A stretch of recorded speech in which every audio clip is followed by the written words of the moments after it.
Good evening, Cosmic Explorers. Welcome to another week. Welcome to another day. Blah, blah, blah, blah, blah. Another Blah, blah. everything. Another That blah, too. blah, blah. It's a blah blah blah. It is a lot of blah blah blah. That's what we hear all the time, isn't it? Blah blah blah blah. Well, welcome. And I'm going to start our blah blah blah out with something that Megan brought to the table tonight. So Yay! it's good. This is what's real interesting that Megan has brought up. So I want you guys to, when she speaks, is to feel into the vibration of this because this is it's dare I say biblical. Well, you know what? Now I'm feeling insufficient because it's like the translation of the Aramaic, but it's still biblical. But I've been really into, I may have mentioned it a time or two here. There's a gentleman named Dale Allen Hoffman, lots of videos on YouTube. He is an Aramaic scholar. So he's all about going back and bringing forth more accurate translations. So I listened to a lot of his lectures, and I was struck the one day he was chatting about the origins of the Beatitudes, the original writings about the Beatitudes. And the second one in particular had really stuck out to me, and I wrote it down. This is the translation of that. Divinely attuned and consciously ripe in this present moment are those with the absolute willingness to experience and process through their intense emotional turmoil, confusion, suffering, and emotion. They shall be freed from suffering as the root causes beneath their inner divisions and return to wholeness. And that's a little bit different than what we know the biblical one, which is something like, blessed are those who are willing to feel, they shall be comforted.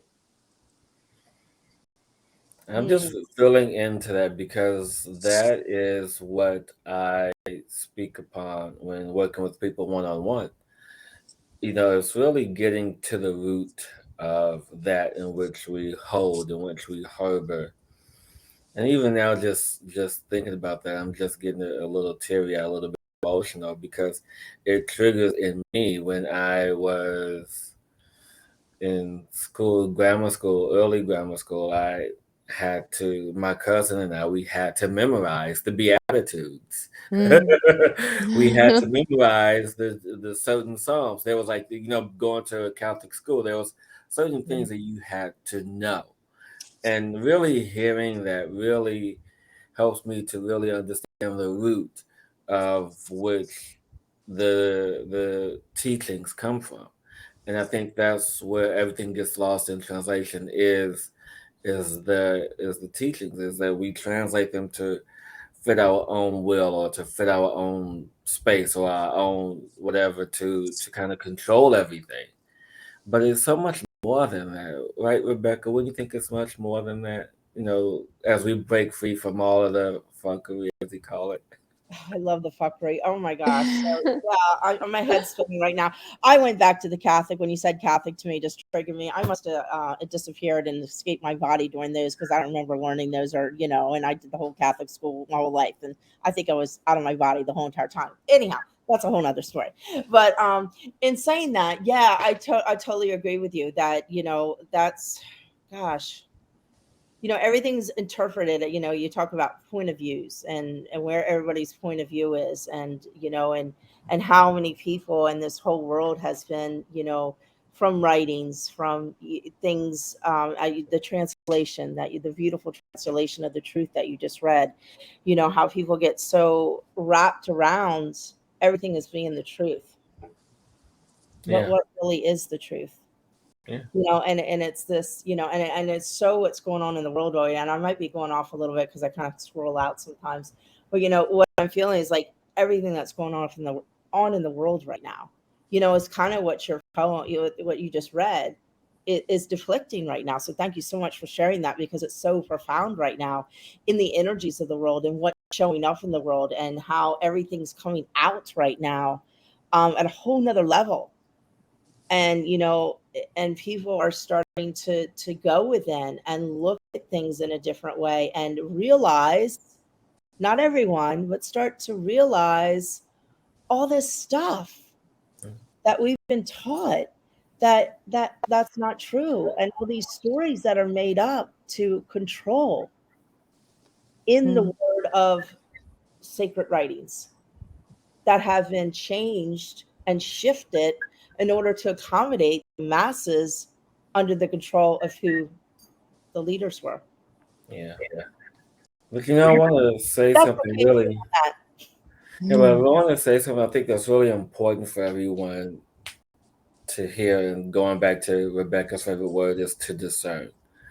Because right now, in this space of transformation, and I want to share this a little bit, we talked about it in a second, but just, the beauty of presence, the beauty of being present in that moment. So, about this transformation or that transformation, about everything that's coming up to assist in the transformation, to provide the tools that we are going to be able to access, and to help us on our journey in this transformative space.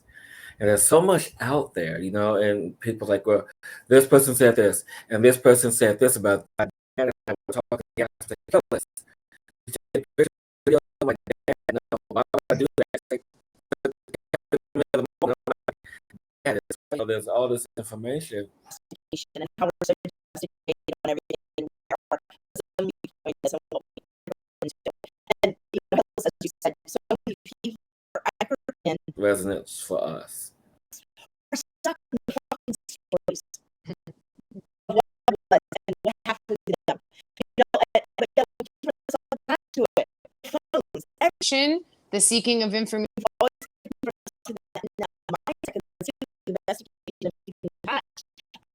So many people, if you do the work, I go through your stories. With present. I'm not going to spend my time in video taking pictures of something I'm fully engrossed in. Telling you now. It's why Patanjali's Yoga Sutras, the first word is now. The study of yoga will begin. And he goes on to give you all of these sutras that are simply reiterations of here and now. And that's exactly what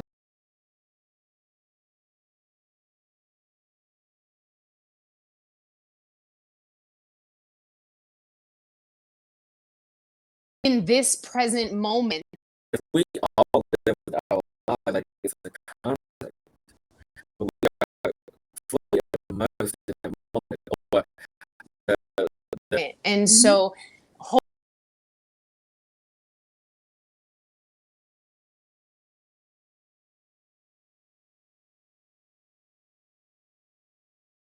space holder of the now.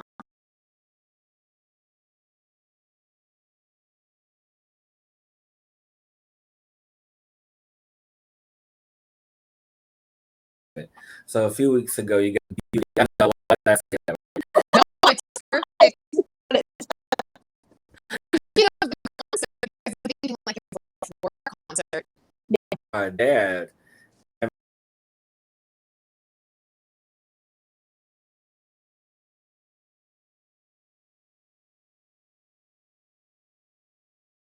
here and right here.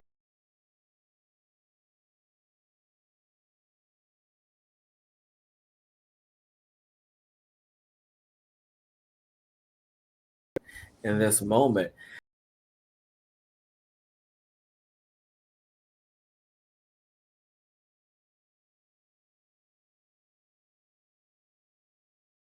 more, or even You stand there present, and then the concert goes, watching the show through the screen, like the translation, right?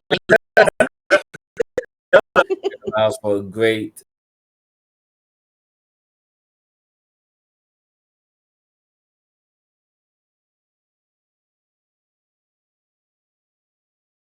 The Aramaic would be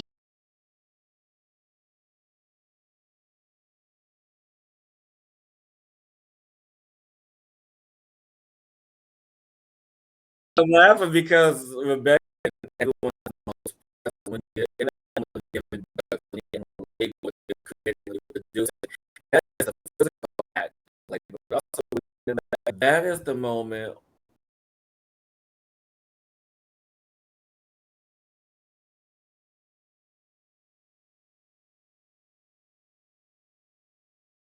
of creation. It's just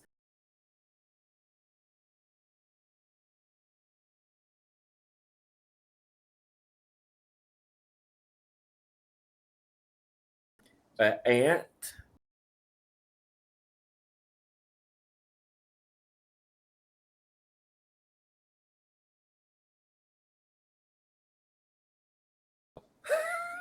Get it.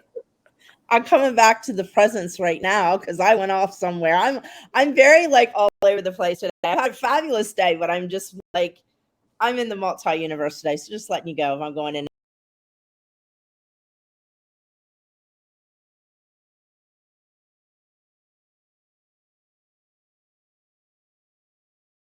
Toltecs always talked about domestic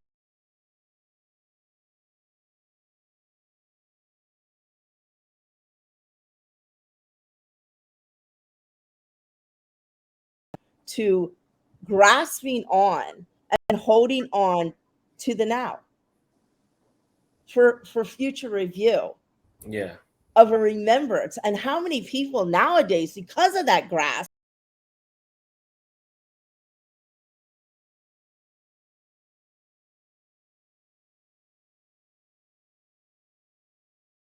everything, we're always like,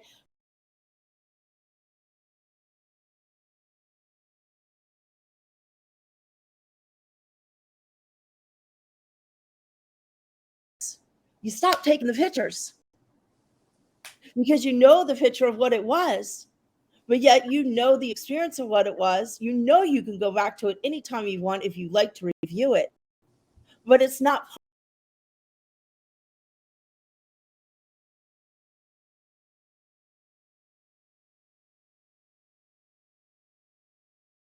us.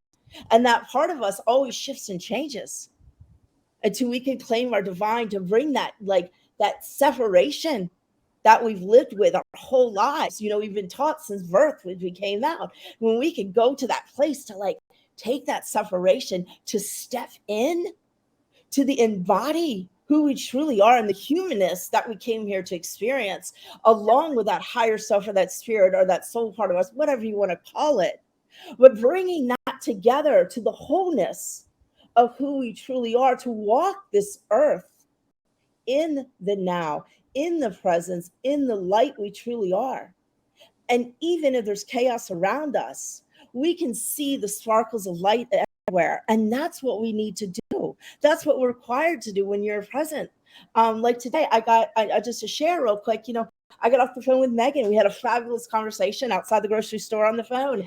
And it was just this like, and you know, I got out and I was like, I went to the store and you have to put a little quarter into the like the cart, you know, to get your Oh shopping, yeah. you call it, whatever. Anyhow, I'm like, oh shit. I'm like, I don't have a quarter. I didn't have a quarter on me at all. So I'm like, oh well, I just got my bag. I'll figure it out. I just needed to get a few things. And I'm like walking into the store, and it was just like I was very present. I was so sparkly. I felt so good, and I knew I could just walk through the store and be me. You know, aligned in the presence of enjoying every moment through that store. And so, like, I'm walking out, this little old lady comes out of the cart, and she was like, "Do you want my cart?" And then her daughter was with her, and she's like, "Damn it," you know. So then I walk into the store, and this lady's coming out, and she's like, "Oh, do you want my cart?" And she like hands me. I'm like, "Yes." I didn't have a quarter. Thank you. And I like, you know, took the little cart, and she just took her bags out, and you know, but it was just like I was in